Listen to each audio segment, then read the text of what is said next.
Hi viewers, welcome to TK vlogs. నేను మీ దీపాని. ఈరోజు ఎంతో రుచికరమైన ఆకుకూర పప్పు ఎలా చేయాలో చూద్దాము. దీన్ని కుక్కర్లో చాలా ఈజీగా త్వరగా ఎవరైనా చేసేయచ్చు. ఇంకెందుకు ఆలస్యం, ఈ రెసిపీ ఎలా చేయాలో చూద్దాము.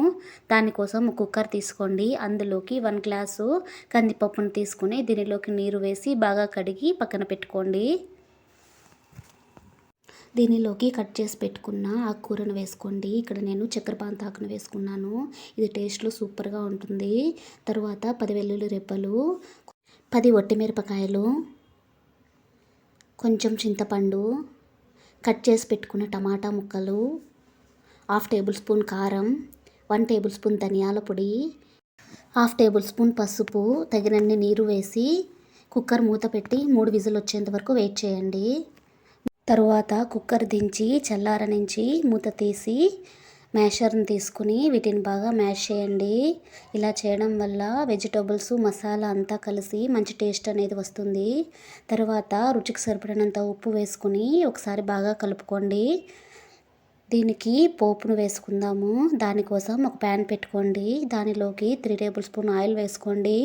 ఆయిల్ వేడైన తర్వాత 1 టేబుల్ స్పూన్ ఆవాలు, 1/2 టేబుల్ స్పూన్ జీరాను వేసుకోండి. ఫ్రై అయిన తర్వాత దీనిలోకి కొన్ని కరివేపాకులను కూడా వేసుకుని దాన్ని బాగా ఫ్రై చేయండి. ఇది ఫ్రై అయిన తర్వాత దీనిలోకి కట్ చేసి పెట్టుకున్న ఆనియన్ ముక్కలను కూడా వేసుకుని బాగా ఫ్రై చేయండి.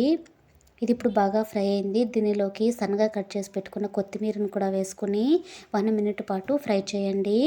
తర్వాత దీనిని తీసి ముందే మనము మ్యాష్ చేసి పెట్టుకున్న పప్పులోకి వేసుకొని ఒకసారి కలుపుకుంటే ఎంతో రుచికరమైన ఆకుకూర పప్పు రెడీ.